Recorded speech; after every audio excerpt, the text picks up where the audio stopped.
السلام علیکم ورحمۃ اللہ وبرکاتہ۔ میرے پیارے آقا صلی اللہ علیہ وسلم کے پیارے دیوانوں، اس وقت میں کرلا قریش نگر کے سنی قبرستان میں موجود ہوں۔ الحمدللہ یہاں پر اولیاء کرام کی مزارات ہیں۔ یہاں پر آپ دیکھیں آس پاس قبریں ہیں۔ ہم قبرستان آتے ہیں تو سب سے پہلے تو ہمیں تازہ وضو کرنا چاہیے۔ وضو کرنے کے بعد آپ پہلے اولیاء کرام کی بارگاہ میں حاضری دیں۔ اولیاء کرام کی بارگاہ میں حاضری دینے کے بعد آپ قبروں کو دیکھیں تو یقیناً یہ قبریں دیکھ کر ہمیں اپنی موت یاد آتی ہے۔ لیکن افسوس کا مقام ہے کہ اسی قبرستان میں آپ نے دیکھا ہوگا بہت ساری جگہ بچے جو پتنگ اڑاتے ہوئے نظر آتے ہیں، کچھ جگہ نوجوان موبائل میں گھنٹوں نہ جانے کس سے بات میں مشغول ہے، کوئی موبائل میں گیم کھیل رہا ہے، کوئی 4-5 کی ٹیم جما کر پولیٹیشین کی بات کر رہا ہے، کوئی ہنسی مذاق کر رہا ہے۔ یہ قبرستان ہے، یہ عبرت کی جگہ ہے۔ ہونا تو یہ چاہیے کہ یہاں آنے کے بعد آپ جب قبروں کو دیکھو تو کبھی ایسا بھی ہوتا ہے کہ قبروں کے اوپر سے چوہے دوڑتے نظر آتے ہیں، کبھی اوپر سے بلی جا رہی ہے، کبھی اندر سے کیڑے مکوڑے نکل رہے ہیں۔ یہ ساری چیزیں دیکھ کر ہماری آنکھیں نم ہونی چاہیے، لیکن افسوس ہے کہ قبرستان آج ایسی جگہ ہو چکی ہے کہ وہاں آنے کے بعد لوگ آنے کے بعد بھی عبرت حاصل نہیں کرتے۔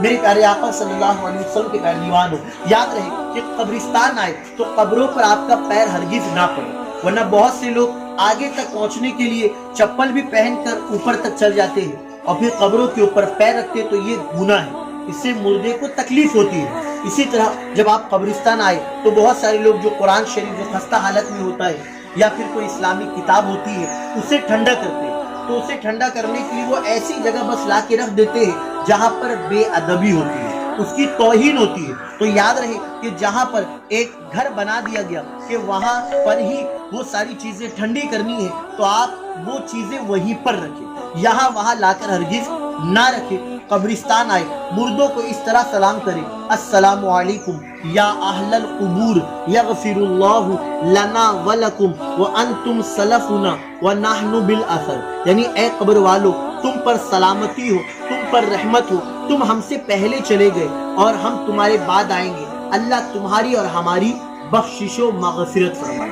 میرے پیارے آقا صلی اللہ علیہ وسلم کے پیارے دیوانوں، قبرستان آئے تو آپ 11 مرتبہ سورۃ الاخلاص یعنی قل هو اللہ شریف پڑھ لے۔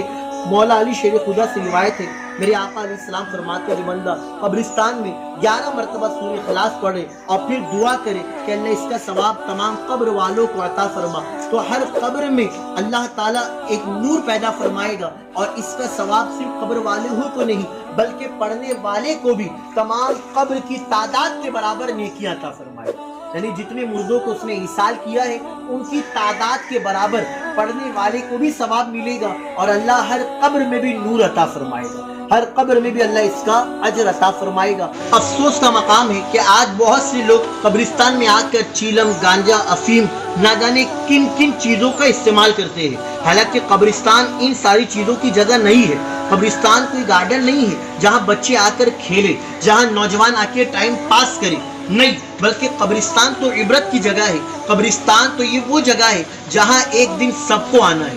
حضرت بہلول دانا رحمت اللہ علیہ آپ اپنی زندگی کے قیمتی اوقات قبرستان ہی میں گزارا کرتے۔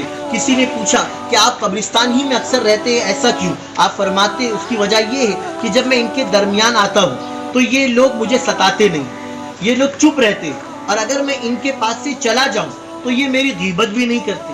سبحان اللہ، کتنی پیاری بات آپ نے کہا کہ آپ قبرستان آئے تو دیکھیے سکون ملتا ہے، قبرستان آئے تو یقیناً آنکھوں میں آنسو آ جاتا ہے، اور پھر ہم سوچے کہ یقیناً یہ وہ جگہ ہے کہ جہاں پر ایک دن سبھی کو آنا ہے، کتنے امیر ہوئے کتنے غریب ہوئے، لیکن جب قبر میں گئے تو دونوں برابر ہو گئے۔ جاگنا ہے جاگ لے افلاک کے سائے تلے، حشر تک سونا پڑے گا خاک کے سائے تلے۔ یقیناً جگہ جی لگانے کی دنیا نہیں ہے، یہ عبرت کی جا ہے، تماشا نہیں ہے۔ ہوئے نامور بے نشا کیسے کیسے، زمین کھا گئی نوجواں کیسے کیسے۔